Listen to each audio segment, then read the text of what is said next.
עכשיו אנחנו על עניין אחר, על משפחות חללי אסון המסוקים. המשפחות האלה זקוקות לעזרתכם. הנה הדברים. שלום סיוון ותודה רבה על ההזדמנות לדבר בתוכנית שלכם. אני טל, אחותו הקטנה של ניר שרייבמן, וביחד עם עוד אחים, אחיות ובנים של חללי אסון המסוקים, אנחנו התחלנו בפרויקט גיוס כספים לטובת מיצג זיכרון ייחודי שאנחנו רוצים להעלות השנה.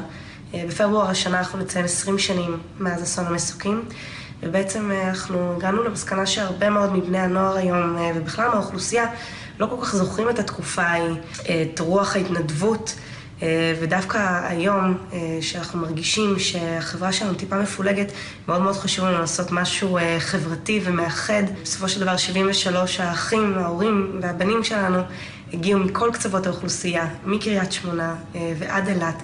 הם היו דתיים, חילוניים, בדואים, עולים חדשים, קיבוצניקים, עירוניים. מה שמייחד אותם זה האחדות הזאת, להתנדב ולשרת באותו מקום שנחשב להכי מסוכן באותה תקופה. ולכן אנחנו פונים אליכם ונשמח אם תוכלו להיכנס לקרוא על המיזם הייחודי שלנו באתר הדסטארט. תשתפו ותתרמו ככל יכולתכם למען בעצם הבנים שלנו, הזיכרון שלהם והחברה כולה. תודה רבה.